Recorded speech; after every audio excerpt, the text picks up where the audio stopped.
點解酒樓做出嚟嘅蒸蛋，Q Q 彈彈，好似個啫喱咁特別之嫩滑嘅？其實佢做起嚟真係超級簡單嘅。我哋最緊要掌握2步啦，就可以輕鬆做出飯店一樣嫩滑又好食嘅蒸蛋啦。咁樣做出嚟真係一啲蜂窩都冇嘅。接落嚟就跟住我嘅視頻一齊嚟睇下我係到底點做噶啦。首先我哋先準備適量嘅角貝啦，或者係其他貝、其他花甲等等都可以嘅。呢個5蚊8一斤，買咗1斤多。其實呢道菜嘅話用唔到好多嘅。我哋朝頭早將佢買返嚟之後，先將佢放喺大盤入邊，然之後再加滿水啦，攞清水將佢先浸起嚟。浸起嚟之後，我哋再添加1大羹嘅食鹽入去。然之後再俾少少嘅油落去，幾滴就可以啦。俾啲鹽同埋油落去，咁樣去等呢個貝慢慢咁吐沙嘅。我哋將入邊嘅鹽輕輕嘅撈勻咗之後，跟住先將佢養起嚟備用。下一步我哋準備少許嘅小蔥啦，我哋將佢清洗乾淨之後，再將佢切成蔥花。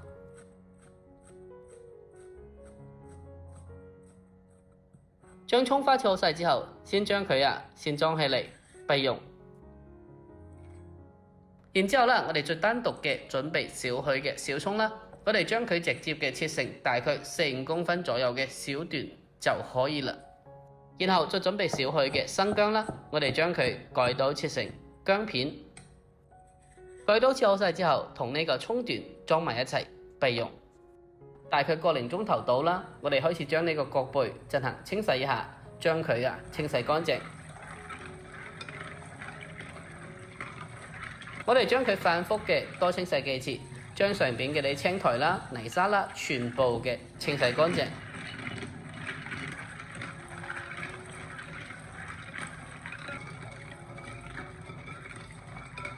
我哋將佢反覆咁清洗幾次，將佢徹底清洗乾淨之後，跟住將佢控乾水分撈出嚟，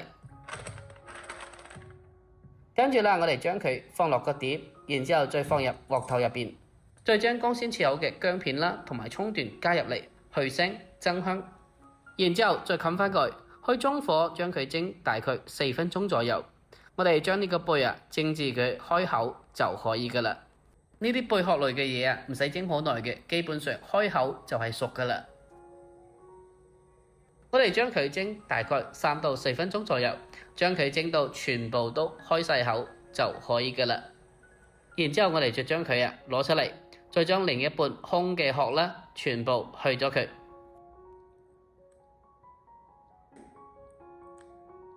我哋將呢個空嘅貝殼全部去晒之後，跟住先將佢放開一邊備用。然之後下一步我哋準備3隻新鮮嘅雞蛋啦。如果你哋嘅碟大啲嘅，咁就準備4隻就可以嘅啦。我哋先將呢個雞蛋打落個碗入邊，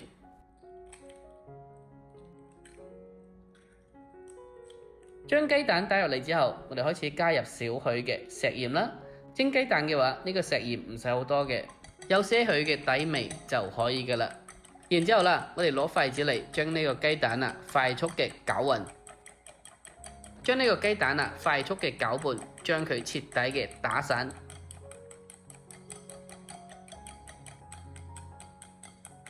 最後我哋將呢個雞蛋攪拌至好似視頻咁樣，用筷子挑唔起嚟就可以嘅啦。然之後下一步我哋開始加水咯，添加大概1.5倍到1.8倍嘅溫水入嚟。呢個水嘅比例係非常之重要嘅。如果水太少嘅話，蒸出嚟就比較緊實啲，唔夠 Q 彈。如果水太多嘅情況下，蒸出嚟就唔容易成型嘅。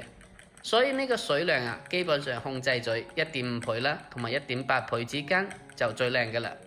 加水入嚟之後，我哋就將佢進行快速嘅攪拌，等啲清水啦同埋蛋液充分咁融合喺一齊。將佢攪勻咗之後，跟住準備一個比較深啲嘅碟，跟住再準備一個墨篩，將呢個蛋液過濾一下。經過過濾之後呢個蛋液會更加之細膩嘅。面頭係有啲泡嘅，呢個時候我哋攞個打火機嚟將佢燒下，或者攞個匙羹嚟將佢撇乾淨。咁樣處理過後，呢個雞蛋蒸出嚟，佢嘅表面會更加之光滑嘅。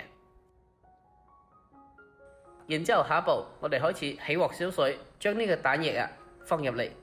水燒滾咗之後，我哋將佢冚翻蓋，然之後就將呢個火候改為細火。蒸雞蛋嗰陣時一定要記住，一定要用細火。用大火嚟蒸呢個雞蛋就非常之容易起蜂窩、蒸過籠噶啦。所以呢個火候我哋最好係用最細嘅火，將佢慢慢咁燉佢，也就是小火慢燉，用最小的火慢慢的燉熟。我哋喺蒸蛋嗰陣時如果發現開最細火嘅情況下，嗰啲蒸汽都係比較大嘅，咁就要時不時嘅開蓋進行透氣，防止呢個雞蛋因為蒸汽過大形成蜂窩。蒸呢個雞蛋大概時間係8到10分鐘左右，具體時間需要根據你嘅蛋液嘅深淺啦，同埋實際嘅火候情況嚟把握同埋調節一下嘅。蒸水蛋越到最後越係關鍵嘅。如果蒸嘅時間過耐，蒸過濃咗，嗰個雞蛋都會逐漸咁起蜂窩噶啦。呢道菜我哋先將呢個雞蛋蒸到佢大概9成熟以上，呢個時候係基本上啱好凝固狀態。跟住下一步我哋將處理好嘅角貝斜斜地插入嚟，就好似而家視頻咁樣就可以噶啦。全部加入嚟之後，我哋再將佢冚翻蓋，然之後再繼續開火將佢蒸大概分半鐘左右，等入邊所有食材嘅鮮味充分咁融合喺一齊，咁樣食起身就非常之鮮美又好食噶啦。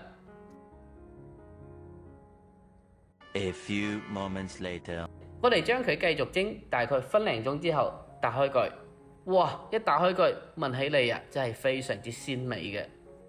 跟住我哋將蒸好嘅雞蛋先攞出嚟，然之後再添加大概1時間嘅花生油，增加佢嘅香味。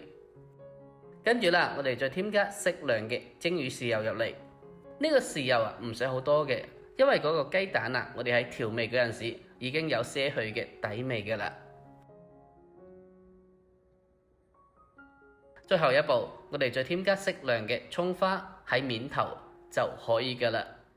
就這樣子一道簡簡單單的家常美食蛤蜊蒸蛋，我們就這樣子製作完成啦。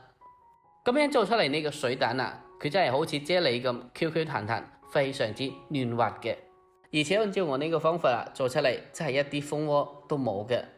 咁樣蒸出嚟呢個蛋食起嚟真係非常之鮮嘅，而且營養豐富。最關鍵嘅係，不論大人細路定係老人家都係非常之適合嘅。如果你哋都中意呢道菜嘅，咁就不妨收藏起嚟，下次喺屋企都試一試。好啦，本期視頻就到呢度，中意嘅不妨點讚、關注同埋收藏。我哋下期再見，拜拜。